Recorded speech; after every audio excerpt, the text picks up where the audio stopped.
Welcome to Thought to Action, brought to you by the London Centre for Policy Research. I'm Tim Wilson. You can find more information at londoncentre.org. Our podcasts are available on YouTube under Thought to Action and are also available at Spotify, Apple Podcast and Google Podcasts and other digital outlets. Thought to Action brings you discussions and ideas on topics that are current. And with your help, the London Centre will develop those thoughts and ideas into policies and actions. So please donate through the link on our webpage at londoncentre.org or follow us on our YouTube channel, Thought to Action. With me today is Jay Homnick, a senior fellow at the London Centre, a very distinguished scholar and an author. Hello, Jay. Tim, always great to see you. Great to see you too. So today's topic, we'd like to talk about the morals of gun ownership. There's been a great deal of, how should we put it, rancor and discussion, because there are people in this country who are avidly and to a certain extent understandably afraid of guns or dislike guns. And they push their narrative very strongly. There are those of us that actually think that guns are tools and useful ones, and through familiarity actually are not frightened of them and have learned indeed to enjoy them and like them. That creates a big divide. Jay has written a very good book about the topic, and he's also got some extremely good points of view on the morals of gun ownership and whether it is actually a good thing or a bad thing. Jay? Well, I think my book, of course, Bullet In From Sinai, and the bulletin that includes the bullet is a certain moral view that comes from the Bible, or what the Jews call the Torah. Torah, of course, means the teaching. And it's pretty fascinating that from the outset of our encounter with the heroes of the Bible, we meet them on the battlefield. And we meet them standing up either for their own nation or for subjugated peoples. And of course, Abraham, who's essentially the founder of the Jewish people and founder of the Arabs, as well as the Abraham Accords recently reminded us, Abraham fought against 4 tyrannical regimes that were dominating the region. He put together a militia of people who were not associated with a particular government, but who were motivated to fight tyranny. And they were able to gather sufficient weaponry to fight back, according to several verses in the Psalms and in the prophets, with that reference back to that war. He had to use a combination of swords and arrows. And in the modern concept of that, a sword is something you use to fight up close, an arrow is something you use to fight from a distance. So the gun would be the equivalent of the arrow. Absolutely. And it's interesting to take it back to historical concept. Even back then, as I understand it, the Romans did not like others to have, civilians to have weapons. They understood the need for hunting and subsistence living, but an armed insurrection was always very heavily put down. Well, prior to the Romans, in the book of Samuel, when the first Jewish king was Saul, before King David, he was a placeholder. And the verse says that the Philistines, who were the main neighbors and military threat to the Israelites, the Jews, they were the iron makers in that region. They mined iron and they made tools from iron. And so they had an embargo against the land of Israel where they were not selling them any weapons. Right. So the first time that Saul had to go to battle, he was sorely underarmed, and it was very difficult. They had to use strategic methodologies to compensate for the imbalance. And from that point forward, they made a commitment that the Jews will never allow themselves to get into that situation. They will always have some kind of a homegrown ironworks and weapon building system. And yeah, indeed. And the importance of having a robust weapons industry echoes right through to today, where I've watched my own country of birth, Britain, lose its ability to manufacture small arms, and they leave themselves very weak. Whereas this country, the United States, with its Second Amendment, is the most heavily armed civilian nation on the planet, and very capable of forming a militia against whatever the threat might be. So heavily armed indeed, when you compare it with other nations and other polities, where most communist nations, for example, ban all private ownership.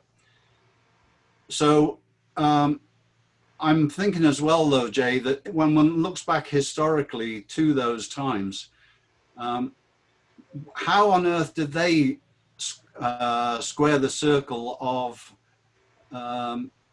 whether insurrectionists were armed with what weapons of war, as they tend to be referred to nowadays, and how is that different from today, when the same weapons for hunting and self-defense are also used militarily as weapons of offense? Yeah, I think there's no question that arrows were used in hunting during that time period as well. I don't think they used swords, and I don't think swords had a civilian use. But arrows, for certain, which would be the equivalent of guns, they definitely had civilian uses. There's actually some Jewish traditions of people who, because by Jewish law you have to eat a bird or a cow, let's say, you have to slaughter it by the throat. And the tradition was there were some people with such adept target shooters that they could actually slaughter the bird out of the air. They would shoot and cut the throat of the bird with the shot, so that it landed already ready to eat. So there's no question that that was part of civilian life. But again, as James Madison said in the American context, when you have a law-abiding citizenry, when you have people who are what I call a community of virtue, if you have a community of virtue, then you can trust people to make the right determinations of when that civilian item has to turn into a martial item. Thank you for that, Jay. That turns to my favorite topic, trust. The founding fathers, obviously in the Constitution, did trust the American people to be armed. And if you look at the statistics and data, it's very clear that to this day, you can trust the civilian population of America to be armed. The number of basically law-abiding citizens are the vast majority and are very law-abiding. It seems to me that the problem in this country is very much about criminals and criminal weapons that cause a lot of mayhem. And that leads to another part of the moral question, because if you disarm the law-abiding people, who and what can then defend them against the criminals who were not going to surrender arms no matter what laws are passed? Well, I think that you're identifying the top point of the continuum, which is criminal versus law-abiding. But the truth is that as you go further and further down, the weaker and weaker people need the equalizer, as Samuel Colt called it, even more. So let's say the criminal has an advantage over the law-abiding if the law-abiding has no weapon. The man has an advantage over the woman. The rich has an advantage over the poor. And so the real equalizer in society among law-abiding people is to have that gun. And I'll point out a fascinating thing to you that I think anyone who has ever spent time watching movies that are about a person, very often a woman, a minority, but a person trapped in a situation where there's home invaders or somehow they got cornered in this house without a weapon. So the clever ending of each movie is to come up with some improvised weapon, the garden rake some pulley system that comes down from on top. And they sit and come up with all the weirdest scenarios to take some civilian item and use it as a weapon. Well, obviously, if the person has access to a weapon, he doesn't have to be that creative, and he's able to save himself in a healthy manner without all the drama. I understand the movies need the drama, but we really prefer to live with less drama. Well, you're absolutely right. You highlight a fascinating point there, that Hollywood never shows what is effectively a common reality, that gun owners, you don't hear whether they're male or female if they're defending their homes. It is an equalizer in terms of it provides, if you like, even a better defense for a female than for a male, because in physical strength, the female will usually lose. Whereas if she's got a gun, then she is the equal, at least, of anybody coming at her and attacking her. If she has a gun and knows how to use it, that's the education factor, the training factor. Indeed. And it's a great story. G. Gordon Liddy, he's getting pretty old already, but we all recall that he spent several years in prison. And during that, so he recounted this on his radio program, that while he was in prison, there was a home invasion, and the burglar actually faced down his wife, who was holding a child, in the living room. Her husband's in prison. There's nobody to call, but she had a gun. She picked up the gun, and she said to the child. She addressed the child rather than the burglar, and she said, "Honey, I don't want you to be afraid. Mommy's gonna pull the trigger. It's gonna make a loud noise, and then there's gonna be blood, and then you're gonna see the man fall over." And anyway, the burglar ran out of there in a panic. So she was able, very cleverly, to totally leverage the situation in her favor.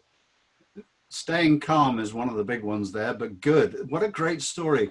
On that note, Jay, I'd love to have you back to do more of this, because this is interesting and fun. But I'd like to thank our viewers for watching, and thanks for giving us a donation of your time. If you like what you've seen, can you do us a favor? Go to our YouTube channel and subscribe, and tell a friend.